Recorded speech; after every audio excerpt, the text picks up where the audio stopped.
Sungguh-sungguh Allah sangat ridho ketika seorang hamba itu makan ketika sesuap nasi dia muji Allah, ketika minum seteguk nasi dia muji Allah. Itu kalau orang diridhoni Allah itu wali betul. Itu untuk jadi wali itu gampang. Kamu makan ridho, kamu nginjak buminya Allah ridho seneng, kamu hidup keseharian aman seneng. Nah ini supaya sampean kita semua ngaji betapa panduan Rasulullah untuk menggapai ridho Allah itu banyak yang keseharian sekali. Saking kesehariannya banyak dalam hadis dan itu sahih. Nabi menyebut hal-hal yang keseharian. Hatta ma tas'alu fi fimra'atika, kamu punya uang kemudian istri kamu bisa makan itu ibadah. Bahkan sebagian ibadah itu dicontohkan Nabi yang akhirnya diprotes sahabat. Yaitu wa fi buti ahadikum sedekah, kamu menggauli istri kamu itu ya sedekah. Sampai sahabat bilang yang benar ya Rasulullah.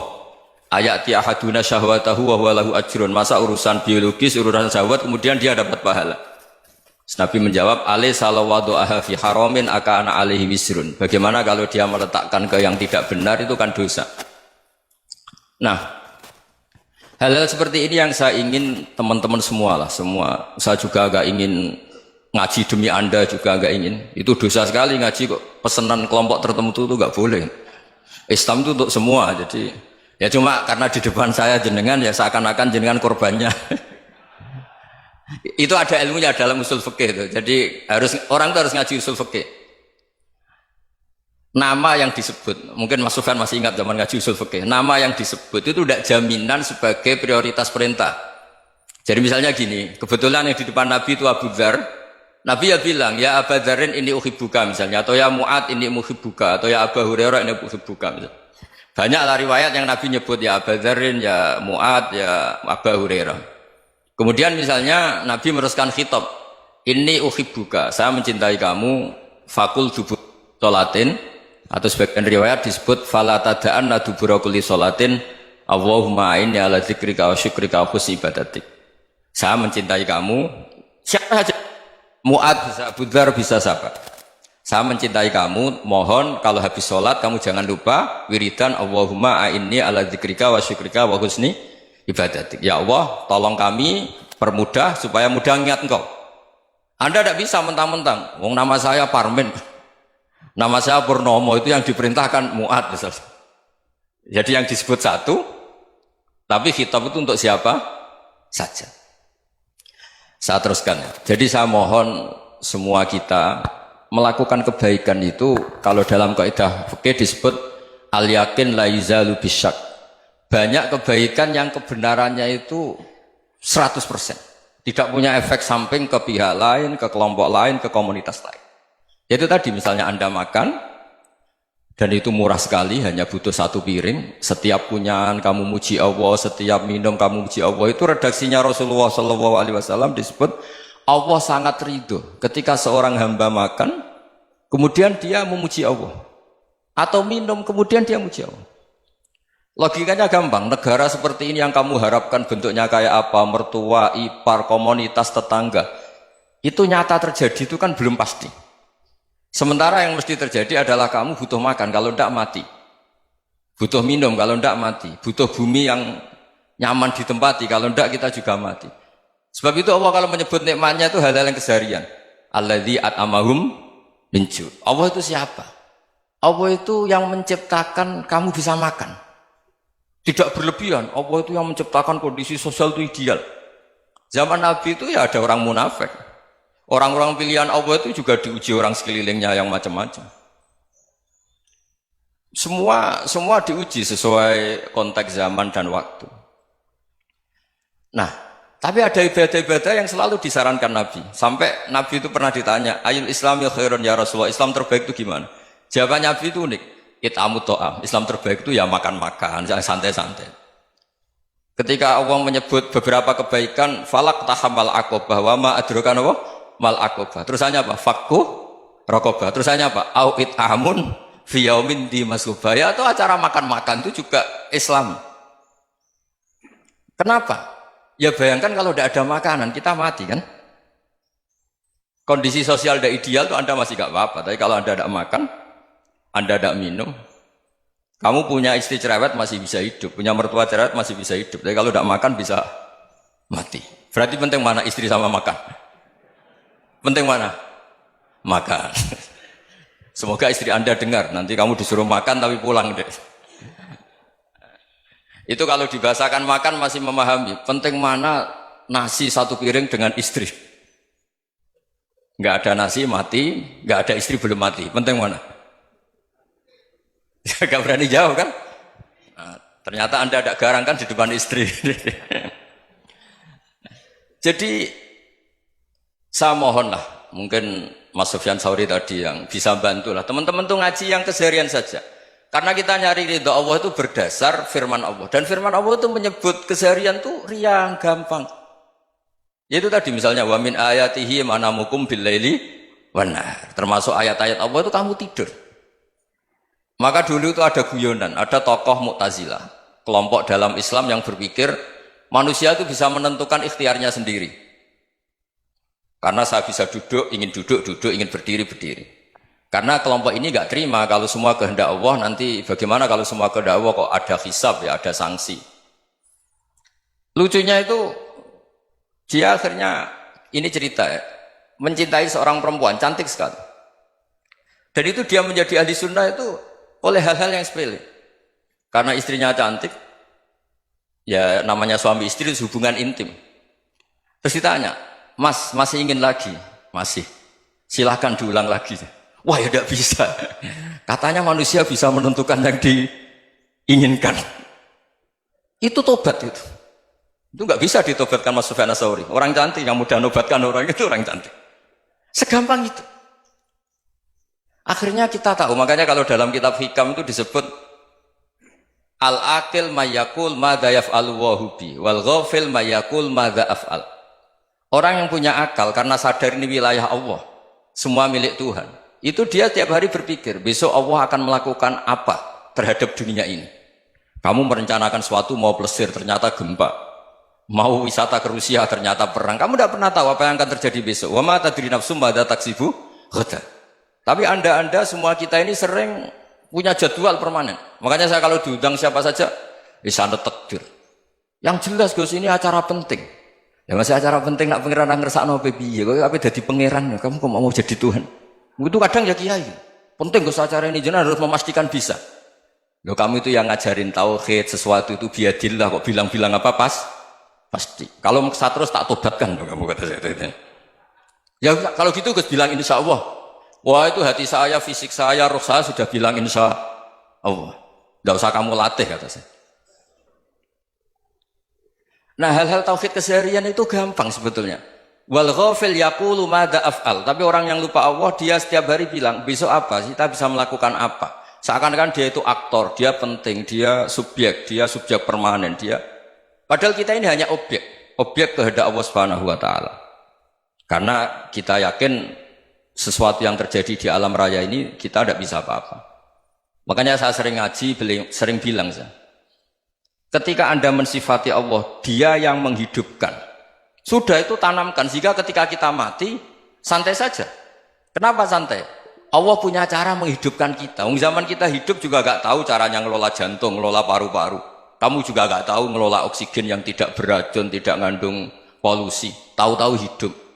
Gak ingin tua ya tahu-tahu tua, gak ingin mati tahu-tahu mati. Selama ini kita hidup juga gak tahu apa sebetulnya. Hanya gaya tok, punya jadwal, punya planning. Kalau kamu bisa menentukan pilihan Anda, pasti Anda istrinya cantik, 4 neriman semua, kona'ah semua. Nyatanya enggak kan? Ada 1 jelek, cerewet. Oh itu kan, nyatanya enggak bisa apa-apa Anda kan? Dan kamu bawa mati lagi. Itu kan istri Anda juga gitu, punya keinginan, punya suami yang ganteng, yang jabat, yang riman, yang enggak poligami. Ya enggak kesampaian juga. Kalau kita ngitung tingkat kegagalan kita itu gagal terus. Ya kan? Nah, terus ingat Allah. Madza yaf'alu wa bi. Orang yang punya akal selalu berpikir Allah itu menghendaki apa terhadap saya. Lalu sama-sama orang melihat orang yang serius, itu kata Anda itu pemikir berat, serius, senang punya tokoh yang merengut tuh, karena kamu anggap serius. Tapi sebagian orang anggap orang yang serius itu wong merengut, wong masam, wong muka kok ditekuk. Jadi sama Itu hati, ya muqallibal qulub tsabbit qalbi ala dini. Karena kita nggak tahu cara berpikir kita tentang orang lain, tentang sekeliling kita. Misalnya kita orang baik yang jenis ngurumat fakir miskin. Ada orang bangun masjid mewah itu janggal. Apa artinya masjid mewah kalau banyak orang kelaparan? Tapi kalau yang jenis pendidikan apa artinya masjid mewah kalau tidak bisa ngaji? Nanti yang jenis infrastruktur apa artinya ini kalau semuanya punya sudut pandang yang berbeda-beda. Dan Islam mengapresiasi semua kebaikan. Tapi katakan semua kebaikan itu adalah kehendak Allah Subhanahu wa taala. Karena apapun baik Anda itu pakai fasilitas yang diberikan oleh Allah Subhanahu wa taala. Sehingga ini yang disebut qulillah tsumadarhum fi khawdihim yal'abun. Ya kembali tadi ke tema-tema bahwa keseharian Anda ini sudah Islami. Saat Anda tidak bisa melakukan apa saja. Saya sering ada jenazah, biasanya kalau tetangga meninggal saya sering disuruh ngelepas. Saya bilang orang ini baik karena sering ngelamun di rumah, sering nganggur di rumah. Ditanya sama anaknya, kenapa Gus nganggur baik? Ya kalau dia nganggur artinya juga agak berbuat sesuatu yang maksiat kan? Ya kan? Orang nganggur di rumahnya ya tidak bunuh orang, tidak maling, tidak korupsi, ya namanya nganggur di rumah. Lah cuma istri cara pandang nganggur gak menghasilkan uang itu. Tapi juga gak menghasilkan kriminal kan? Jadi sebenarnya Islam itu makanya kalau sampai ngaji usul fikih itu ada kitab usul fikih namanya Lubul Usul, itu terkenal sekali di pesantren itu. Itu kalau ngapresiasi keseharian itu luar biasa. Izma min mubahin illa wa yatahaqqaqu bihi tarku haramimma. Karena keseharian yang mubah saat Anda lakukan itu ada kehebatan yang luar biasa, yaitu meninggalkan haram.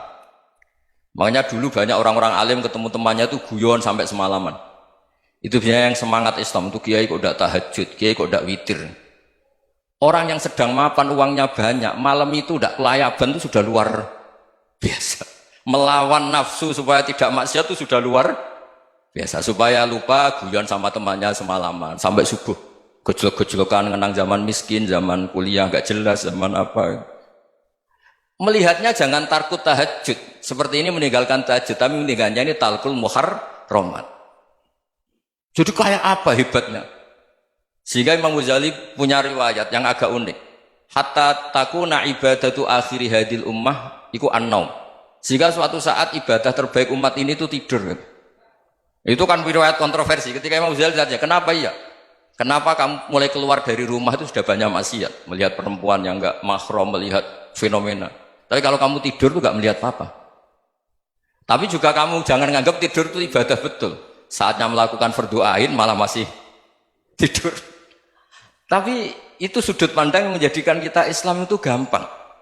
Jadi saat Anda tidak bisa aktivitas apa-apa, misalnya ada beberapa orang yang lumpuh. Lumpuh itu memang nggak bisa Jumatan, nggak bisa ibadah, tapi dia juga nggak bisa maksiat. Tidur itu memang Anda saat itu tidak bisa tahajud, tidak bisa witir, tapi saat itu ada zina, ada maling, tidak gosipkan orang, tidak bully orang, tidak menanamkan kebencian, tidak hasud. Sehingga tidur menurut Allah Ta'ala wa min ayatihi manamukum billaili apa? Wan-nahar. Karena di tidur itu selain ada unsur istirahat, jaga kestamina, juga ada unsur meninggalkan beberapa keburukan. Nah saya mohon ibadah yang keseharian ini kita jaga. Supaya kita semua baca ayat itu fasih. Fasih itu tertanam di hati. Allah itu siapa?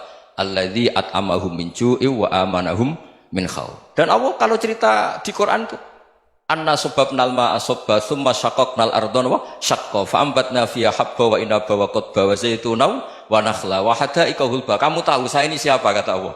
Saya ini adalah Tuhan yang menurunkan air, kemudian ada tanaman banyak. Habba wa inaba wa qadba, ada zaitun, ada tin, kalau orang Jawa mungkin ada tela, ada padi, ada mangga, ada pisang. Sudah. Wa inaba wa zaituna wa nakhla wa hadaika hulba. Ada perkebunan yang lebat. Tujuannya apa? Mata Allahkum, silahkan kamu pakai, kamu nikmati. Tapi karena kadang kita ini punya ide-ide besar. Tadi untuk syukur saja nunggu punya istri riman, rumah baik, tetangga baik, komunitas baik, semuanya baik baru syukur. Lama-lama nanti ada di surga, syukurnya nunggu surga paling kelas A. Itu sudah ada yang menghuni Rasulullah, kamu nggak boleh di situ. Masa untuk syukur saja? Repotnya Masya Allah. Jadi mohonlah Quran yang kalau Anda hafalkan juz sama itu kan ada ayat-ayat yang kayak tadi. Ya, fal yang dzuril insanu ila ta'ami. Coba lihat Apa yang kamu makan ya? Dari mana? Dan untuk mempertahankan hidup kamu keseharian. Jadi jangan kira ibadah itu harus membentuk komunitas yang versi Anda. Ibadah itu harus yang hal yang mulu-mulu. Kesehariannya Anda alami. Loh, ini saya tidak bikin-bikin. Saya ngaji bukan karena berdasar pesanan. Itu ayat yang saya bacakan betul ada ayatnya kan. Fal yang dzuril insanu ila tu'ami anna sobabnal ma'ah sobba thumma syaqaqnal ardo syaqqa fa ambasna fiha habba wa inaba wa qadba wa zaituna wa nakhla wa hadaika ghulba. Terusannya apa? Mata'al lakum, silakan kamu nikmati. Mata itu silakan kamu nikmati. Ya kayak sampean dikasih hidangan ya makan. Ya sudah makan, habis makan ya minum, habis itu ngantuk ya tidur. Ya sudah normal-normal saja. Kayak apa indahnya Islam? Tapi Anda mencari Islam yang gimana lagi? Nah itu yang diajarkan guru-guru kita, diajarkan sanad kita sampai Wali Songo, sampai Rasulullah SAW. Bahwa pada akhirnya ada jihad, ada perang. Itu dulu memang perang, bukan membunuh. Beda. Dulu kita dijajah Belanda ya perang, dan itu normal karena kita dijajah. Jadi ketika orang lain ingin baik sama kita, wa in ahadum minal musyrikin astajaruka ya fajirhu hatta yasma'a kalam Allah. Kalau mereka ingin baik ya kita baik. Makanya ada istilah musta'man, mu'ahad. Kalau mereka ingin damai, berdampingan dengan kemajmukan ya itu yang lebih baik. Karena memang Islam menghormati proses perdamaian. Wa in janahu lis-salmi ya fajnah lah. Kalau ingin damai ya kita harus